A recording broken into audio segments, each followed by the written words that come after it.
So I'm now going to turn, oh, sorry, Chris. I'm going to turn it over to Chris, who's going to talk more about professionalism specifically. That is the competency that we're focusing on today. And she's going to provide some information about how that intersects with all of you in student employment. Yeah, so thank you, Nancy.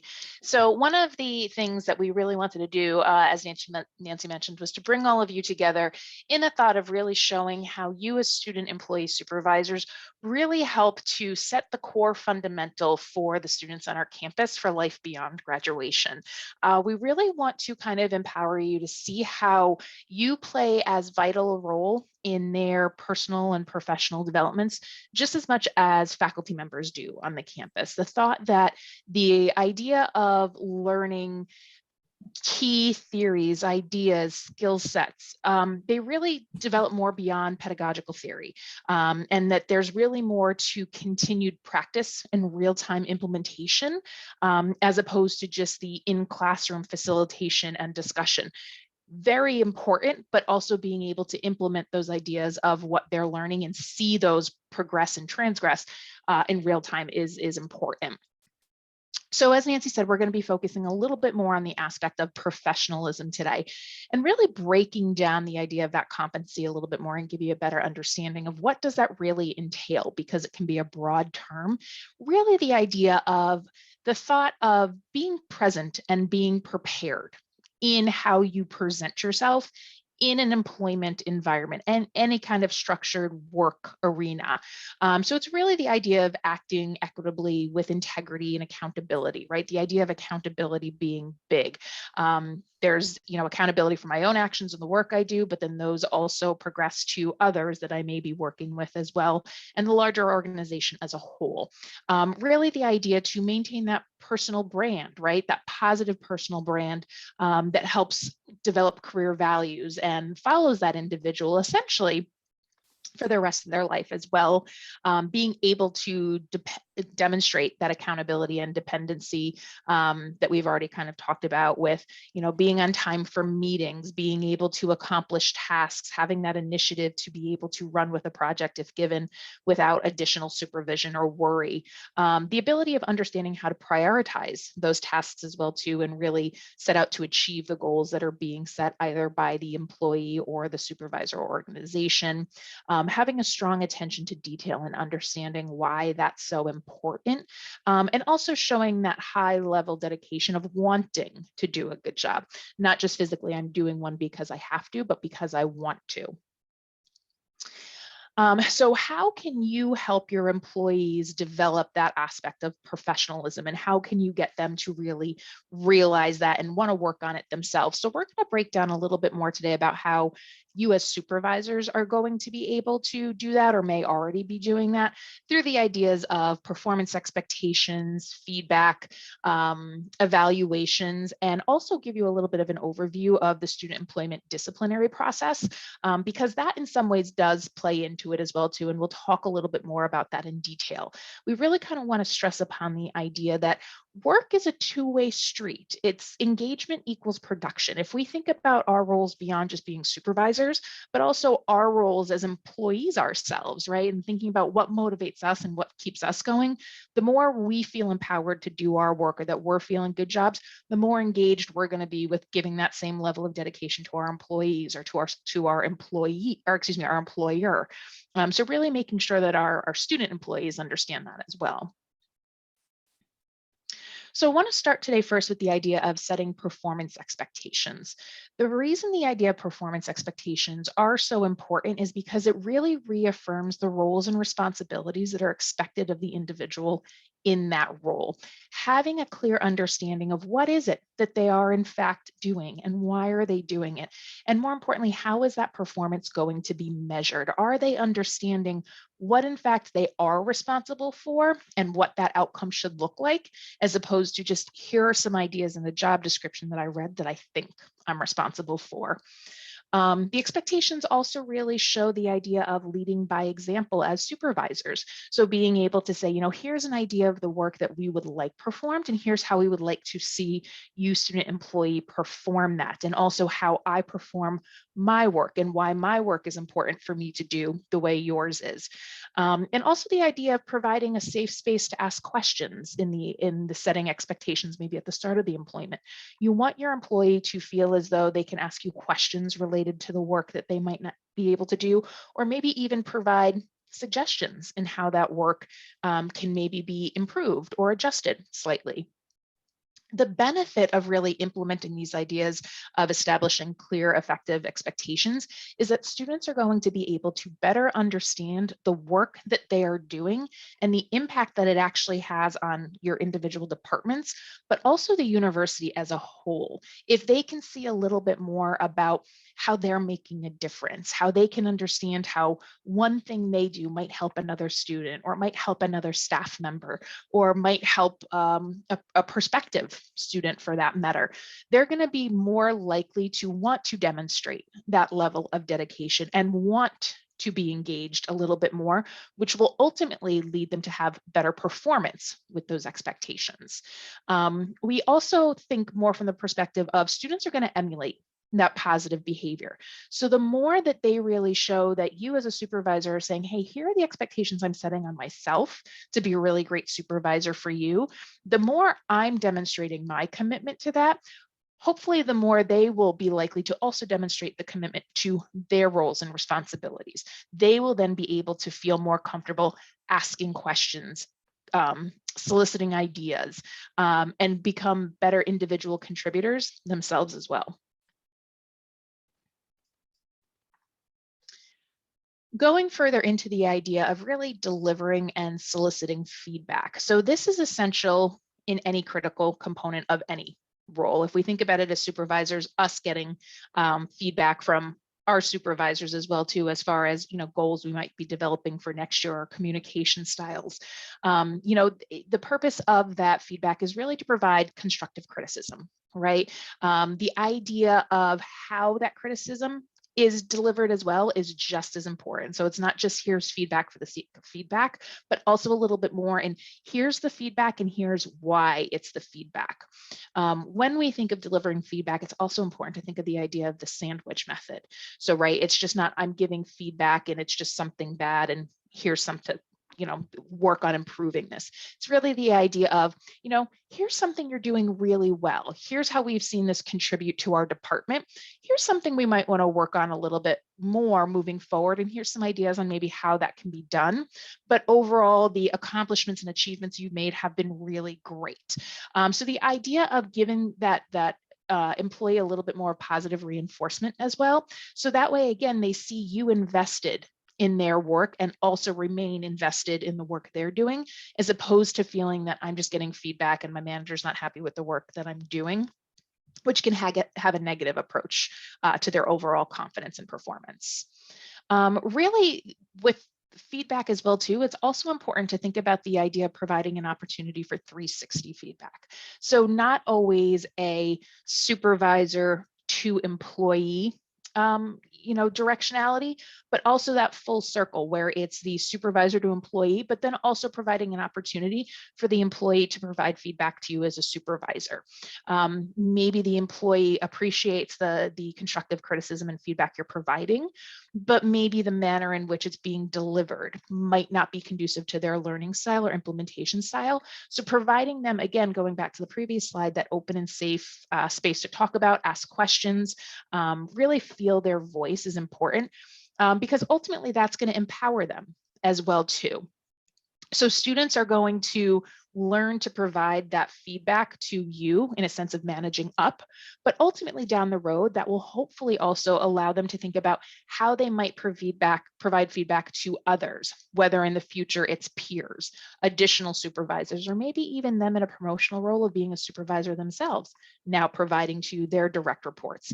That's going to help build their confidence in their own professional communication style, as well as the own value add that they contribute to, again, you as their employer, but also to themselves.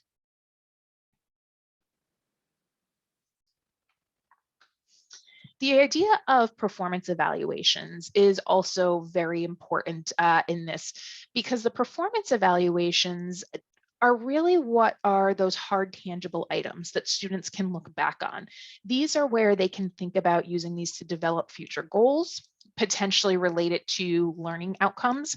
In the Center for Career Development, what we like to do is not just relate it to their learning goals in relation to their future career aspirations, but also the idea of the learning outcomes as far as what they're learning in their classrooms. So we ask them to really try to find a way to bridge that idea between academics and work, and think about, why are you in your major? What are some interesting theories or concepts you're learning about in your classes? And how is that interesting to you? And how might you want to apply those to the work you're doing now that you might choose to then parlay to work in the future? So really kind of helping to give them something on paper to think about that, and then provide updates or evaluations on how those goals are progressing throughout the year can be really beneficial. That's a document that the students are going to be able to look out down the road when they're either thinking about filling out midterm or year-end evaluations for either you or for themselves, or maybe someday down the road when they're trying to articulate their past experiences to a future employer as they prepare for interviews. They can really see some of that feedback and think about utilizing that for those future descriptions.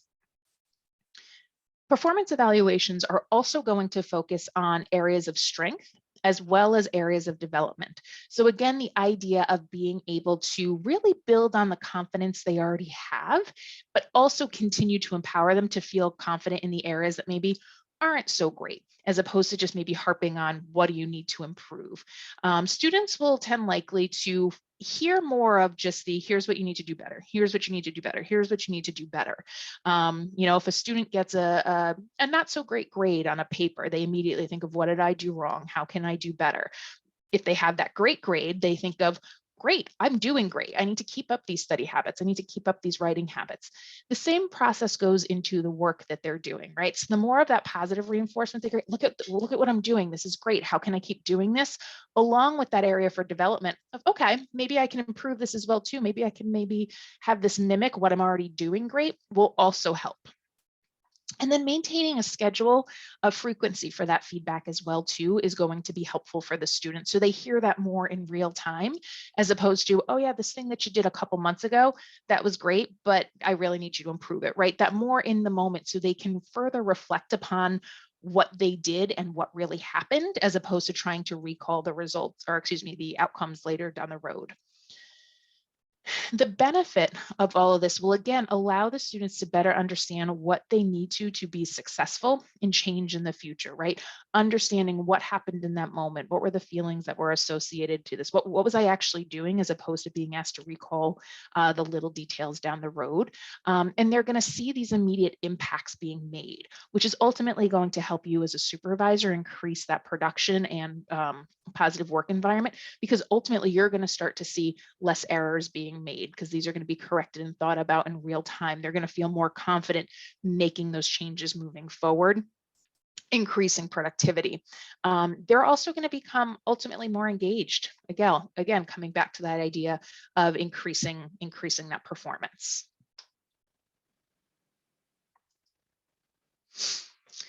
Now, we also want to make sure that we're talking a little bit about the idea of the student employment disciplinary process. This is where we, also heavily consulted with Cindy and Danielle in relation to this. So a lot of the information that we're going to share here, definitely correlates with their messaging from student employment as well too. But it's really important to remember that the disciplinary process should not be seen as a punishment. The disciplinary process is not nice for anybody. It's not nice for the student, but it's also not nice for us as supervisors. None of us want to have to go through that process, and we always hope that we don't have to. So we always want to make sure we're conveying the message that this isn't a punishment. This is something that, we're really doing because we have faith in you as our student employee. We know that there's better performance that's can be achieved through you. We really want to partner with you and help you reach that for your own purposes as well as ours. We really want to help make sure that you're understanding your job expectations and that you feel comfortable meeting those expectations. And if not, how are there ways that we can partner to make sure that you are achieving that level of comfort? It's also important to note that whenever these conversations do need to occur, again, that they remain timely and frequent. So again, the student is able to assess the situation in real time and have an understanding of the impacts of that particular situation. During these processes, it's a really great time for the two of you, or however many students may be involved, or supervisors, to really use it as an opportunity to brainstorm solutions, right? It's not an opportunity to, again, dole out punishments or explain what's happened, but how can we improve this moving forward? How is this, again, ultimately going to help the student improve? And how is it going to make sure that we remain productive in this organization and environment? It's again a great time to revisit those performance expectations that might have been discussed at the beginning of the year. We know, or employment, we know students are very overwhelmed. Students are very stressed out between, managing academics, managing their extracurriculars, as well as work. So, can we just make sure, did something fall through the cracks? Do you have a full understanding of what it is that's expected of you in this particular moment in time? And having the students see it more as really a collaborative approach as opposed to a dictative approach will help them ultimately feel more empowered and in control of their own sense of self as a working professional or as an employee. It'll have them feel more autonomy in developing their performance, but also knowing that you are in their corner to champion them and support them as well too throughout that process.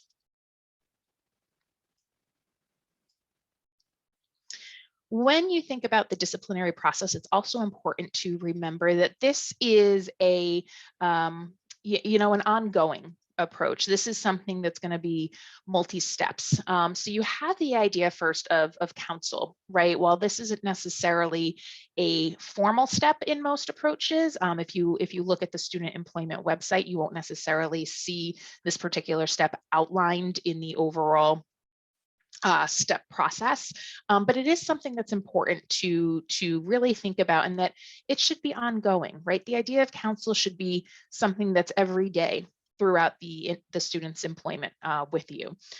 Daily check-ins, or weekly team meetings, right? Coming back to that idea of real-time feedback will ultimately help get to a point where maybe you don't have to proceed with the rest of the steps that you see outlined on these slides. Should that daily counsel not work and the steps unfortunately need to progress, the idea for starting with a verbal warning. This is where you kind of have that conversation of, hey, we've talked about this multiple times. Unfortunately, things still seem to be slipping through the cracks. I need to officially let you notice that if continued performance in this manner continues, there will be formal disciplinary processes that are going to follow this, including written warnings and potentially leading up to termination of employment. Should the behavior or performance issues continue to progress, then ultimately it comes into the idea of the written warning. This is where the written warnings should really outline detailed notes about what is going to be necessary to continue to employ, to remain employed. What are the goals? What are the expectations that you will see from this moment forward? And what is a deadline for which these improvements should be noted? Again, this is where it's going to be a really great opportunity for you to do some of that brainstorming, right? So again, how are you going to say to the student, this is what's expected of you? Let's put something together in writing now that I, as a supervisor, feel is appropriate and that you as a student feel can be demonstrated. How can we find that happy medium? And when would we like to see this implemented so that when we revisit it, we can see the progress that was made? If after written warnings are issued and those timelines have not been met and the performance has not improved, that's then where it leads up to the idea of termination. Here were the clear expectations that were met. Unfortunately, they weren't met as we both had agreed upon, and this is where we will need to, unfortunately, part ways. It's important to remember that should any of these steps occur for written warnings or termination, it's always important to reach out to a representative from student employment prior to those processes to really get an understanding of the situation that has occurred and what does need to occur moving forward. And you can see the website there provided for more information, and also reaching out to Cindy and Danielle directly. I know they are not on the call with us today, but I'm sure they would share that same sentiment of reaching out to them directly if needed.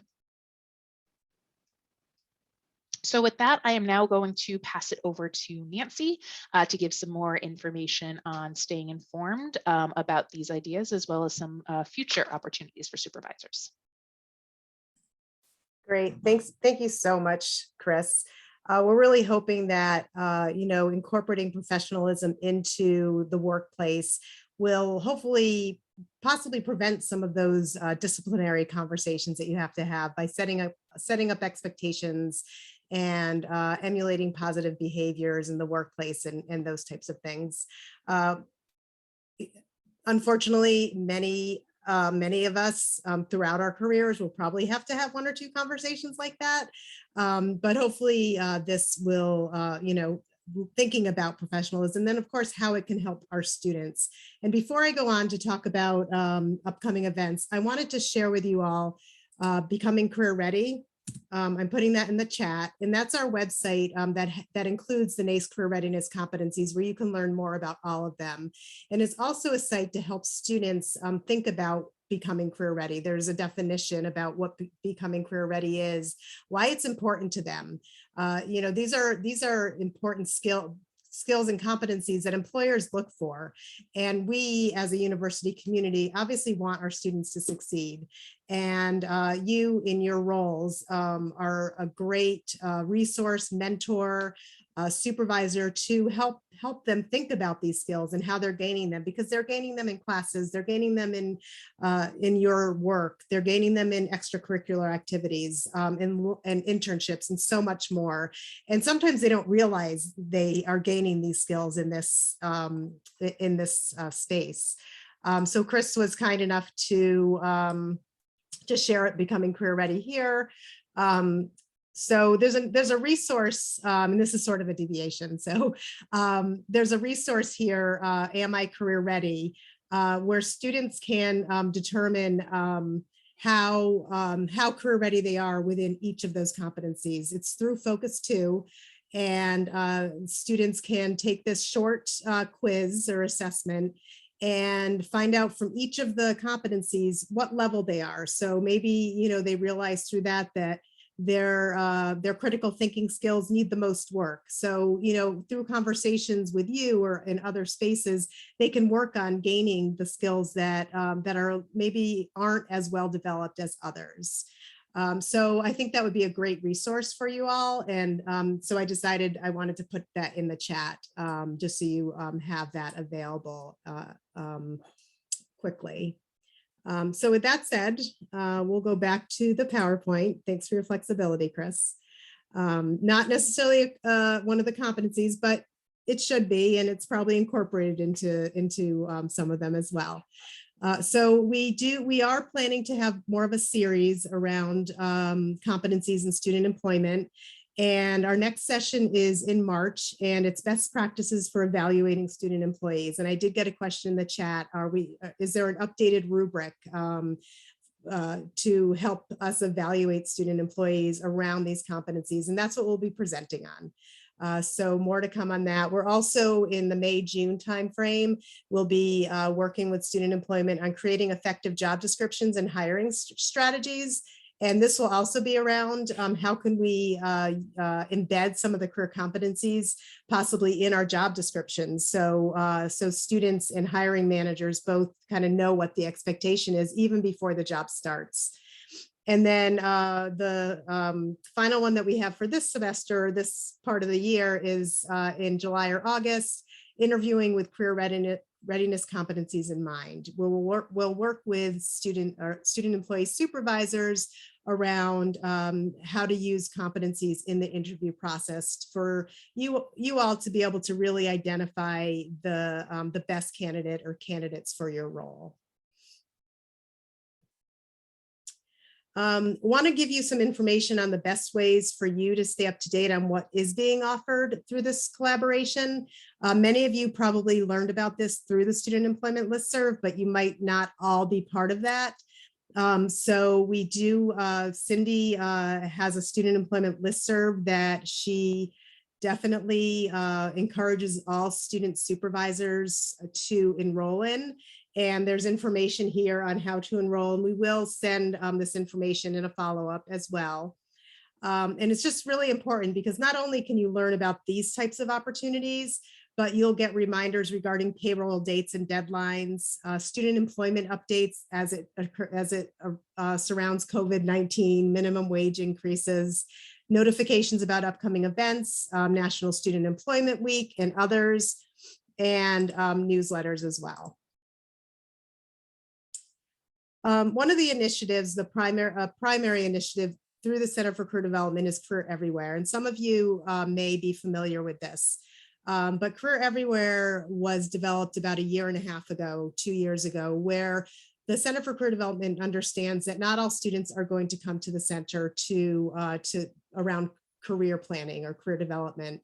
And we're leaning into the fact that students are in class, many hours a day. They're at their employment site many hours a day. They're with their clubs and organizations and internships and research. So we're leaning into the fact that you all have much more time with students than we do. And we want to provide information on most up-to-date resources, trends, tools, and referral protocol to all of our campus partners. So you all can be knowledgeable about what's currently going on, because career is our field, it's not yours. But we want to share that information with you. And Career Everywhere also incorporates concepts and tenets from life transformative education and some of your opportunities, some of your students who have these great jobs on campus, these could be life transformative for them. And it's great to have those conversations. And it also seeks to support the mission of education that prepares students for satisfying careers. So we also have a program called the Career Champion Program, which supports Career Everywhere.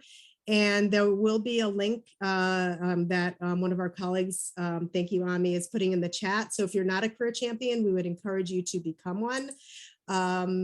The enrollment form takes about 5 minutes to fill out, so it's not that extensive. But as a Career Champion, you will receive access to the most up-to-date information to use as you teach, advise, supervise students. That information comes in the form of a listserv. So you'll be on our listserv. You'll get emails maybe once or twice a month. Career Champions have access to a growing number of career modules that you can use to develop students that you supervise. And you'll also be provided with training, networking, and support from the Career Center to help guide your students in getting the most out of the tools available to them. So we wanted to make sure we had a few minutes for questions. There were a few in the chat that I think we've already responded to, but if you have additional questions, you can certainly put them in the chat, or we'd encourage you to unmute as well.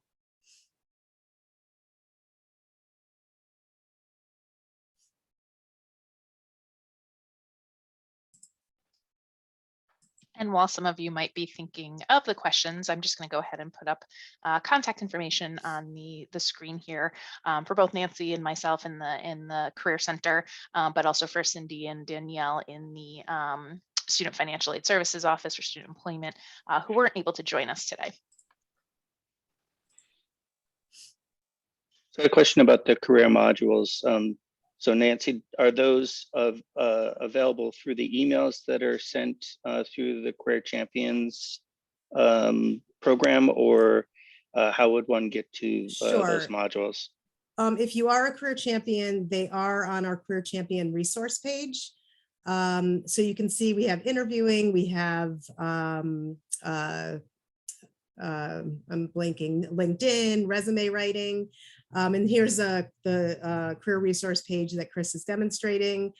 We just remodeled it, so yeah, there they are. So here's the access to the modules. If you are on Husky CT and you are teaching, we also have the modules that can actually go into a Husky CT course. Otherwise, you can use the outline that we provide and and share those with your students.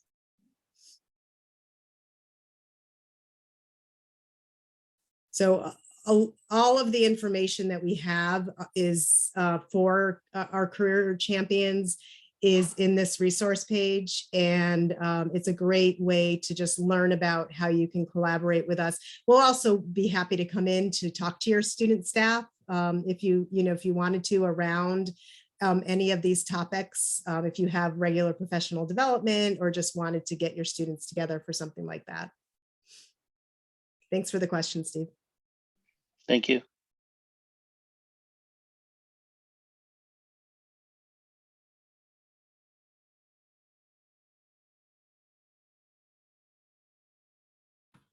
So with Right. that, oh, go ahead, Alicia. Sorry, I was just going to ask, what is the best way to request even like a virtual session with you all? Should we just email you, Nancy, or?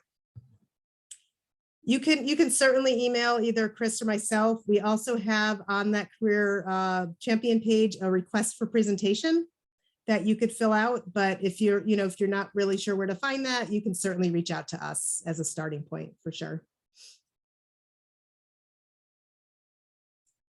With that said, the only other update I want to provide is that this collaborative team, which also includes Beth Secchi from our office, is working on a team site to include all of this information around student employment and more around supervising student workers and NACE competencies.